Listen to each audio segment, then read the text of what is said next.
Vamos falar agora sobre a Lei de Liberdade Religiosa. Sobre esse assunto, nós vamos conversar agora com o advogado Samuel Gomes de Lima. Ele é presidente da Comissão de Direito e Liberdade Religiosa da OAB São Paulo. Boa tarde, doutor Samuel. Seja bem-vindo ao Jornal da Rede Alesp. Tudo bem?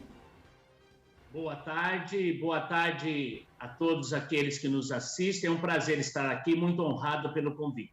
Eu acho importante, né, a gente começar essa entrevista você explicando um pouco, né, dessa comissão que o senhor atua, né, qual que é a forma de atuação dela e quais os trabalhos que ela tem feito. Olha, a Comissão de Direito e Liberdade Religiosa da OAB São Paulo, ela atua em algumas frentes, né? A primeira é a frente da sensibilização da sociedade através da promoção de eventos, nós temos uma reunião ordinária mensal com advogados e também com membros colaboradores, né? E também nos reunimos de forma extraordinária quando há uma demanda como essa que tivemos recentemente de um julgamento no STF, também o lançamento da Lei 17.346, de 2021, de autoria da deputada doutora Damares Moura. Então, nós desenvolvemos trabalhos educativos através de palestras, seminários, simpósios, fóruns, encontros, congressos, para o desenvolvimento acadêmico e prático das questões que envolvem o direito e o enfrentamento à intolerância religiosa. Agora, é legal, doutor, a gente poder explicar para o nosso telespectador qual que é a relação do direito com a liberdade religiosa. Olha, muito boa essa pergunta. Essa relação, ela é muito íntima, porque na realidade há uma confusão conceitual sobre liberdade religiosa, onde as pessoas entendem de maneira equivocada que a liberdade religiosa é para defender a religião específica, A, B ou C. Mas, na realidade, a liberdade religiosa, ela tem o seu núcleo principal não na defesa de religiões específicas, mas na defesa do direito à liberdade religiosa, que é o direito inalienável que cada ser humano tem de professar a sua religião, a sua crença, de acordo com os ditames da sua consciência. Ou seja, essa liberdade, a liberdade de consciência, ela sintetiza a autodeterminação do ser humano, que é o livre-arbítrio, que é uma expressão que todos conhecem, que determina a direção que cada pessoa quer dar à sua vida, quer seja no campo religioso ou em qualquer outro campo da sua vida. Agora, doutor Samuel, também é interessante que o senhor faça uma breve explanação sobre os pontos da Lei 17.346 de 2021. Do que diz essa lei, doutor? Vamos começar por isso, explicando esses pontos. Olha, essa lei é uma lei inovadora, é uma lei moderna, porque ela antevê algumas situações que já estão acontecendo na sociedade, né? No seu artigo 1º, a lei traz de forma genérica 3 pontos principais, que são as 3 tutelas centrais que dão embasamento protetivo de toda essa legislação, visando combater, primeiro, a intolerância religiosa, segundo, a discriminação religiosa e terceiro, as desigualdades frente à questão religiosa. Então, a lei acolhe a liberdade religiosa no sentido amplo e também no sentido estrito.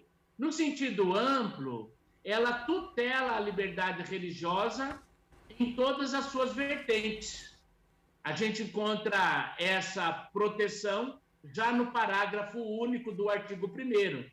Ali nós temos a proteção às liberdades de consciência, de pensamento, de discurso, liberdade de culto, de pregação e organização religiosa, tanto na esfera pública quanto na esfera privada. E no sentido mais específico, estrito, ela entra em questões que buscam apaziguar pontos nevrálgicos, pontos sensíveis em benefício de todas as religiões e credos. Por exemplo, no artigo 9º, a lei preconiza a proteção à liberdade religiosa dos índios, dos quilombolas, dos ribeirinhos, dos ciganos. Este é um ponto distintivo da lei. Nesse mesmo artigo 9, há uma ênfase ao direito fundamental da liberdade de crença e de consciência, sendo a crença por meio do culto,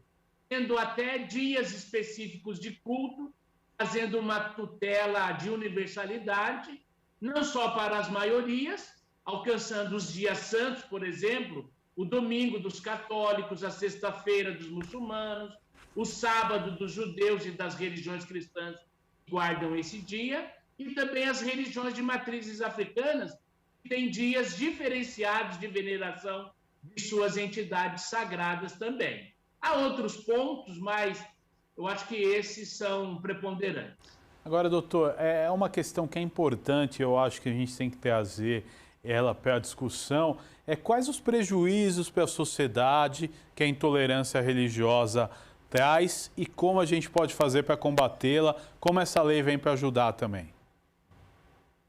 Olha, essa lei, ela visa justamente combater a intolerância religiosa, e a intolerância religiosa, ela é muito deletéria, né? Ela tem um prejuízo imediato, que normalmente as ações intolerantes, elas vão para as vias de fato. Eu tenho aqui o exemplo de uma situação numa cidade grande do interior paulista, em que um grupo de pessoas adultas induziu adolescentes a apedrejarem uma casa de culto de matriz africana, do candomblé, se não me engano. Eu estive lá como presidente da Comissão de Liberdade Religiosa da OAB São Paulo, fazendo diligências, e nós visitamos todos os distritos policiais da cidade, inclusive a seccional, e não encontramos nenhuma queixa. E depois nós descobrimos, nós localizamos o local de culto, e ali, então, as pessoas estavam amedrontadas, porque elas disseram, né, não exatamente com essas palavras, mas elas disseram que as pessoas que haviam aliciado os adolescentes eram pessoas do mal, e que elas não queriam pôr em risco a segurança de sua família. Ainda que esses menores usassem ali uma expressão religiosa para justificar o seu ato de violência. Então, a lei 17.346, que foi, inclusive, Guga, ela foi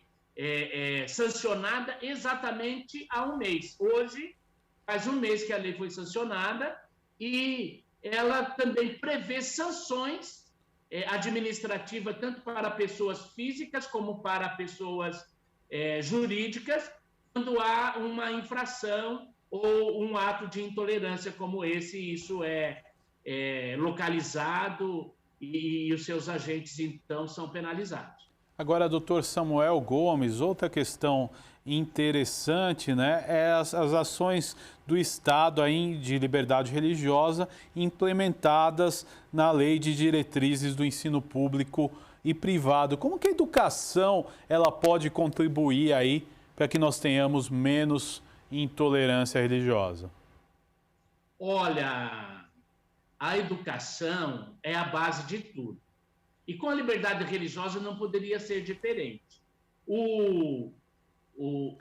A lei, ela estabelece critérios sobre o ensino religioso nas escolas públicas, estando em consonância com o que diz a legislação federal, a LDB, e o ensino religioso, ele é facultativo e ele não pode ter um caráter confessional. É essa a postura que a a lei traz. Mas, de uma forma ampla, nós podemos dizer até de maneira didática que a educação, ela é a base, né, de tudo, como já dissemos, e ela, inclusive, entre as várias manifestações religiosas, do ponto de vista, pode haver uma crença, um abismo, do ponto de vista da crença, da teologia.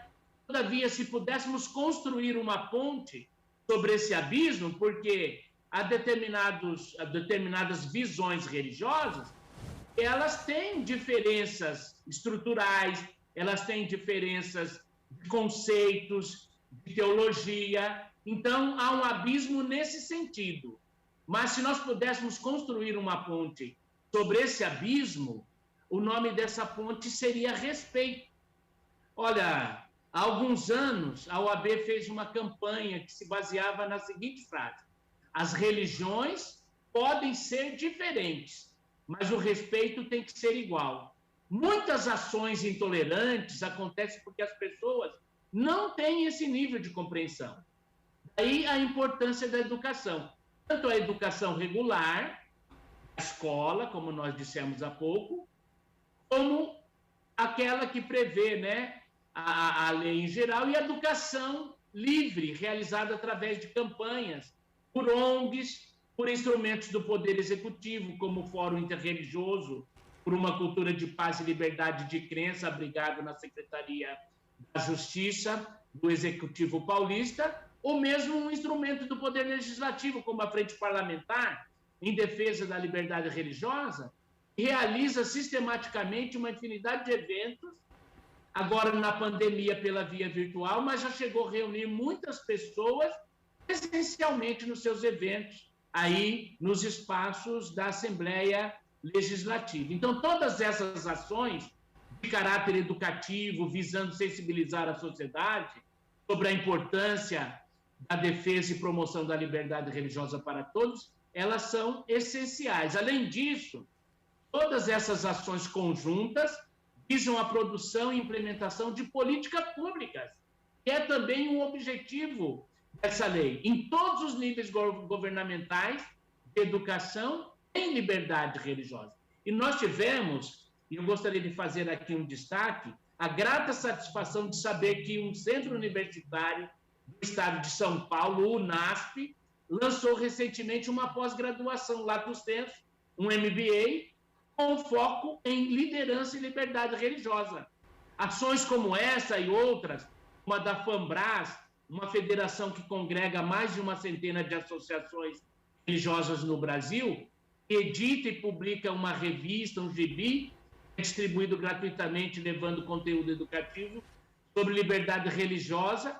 São ações muito positivas que precisam ser incentivadas. E nos dias 23 a 28 de maio, nós teremos a Semana da Liberdade Religiosa. Oportunamente, nós daremos mais informações sobre essa atividade.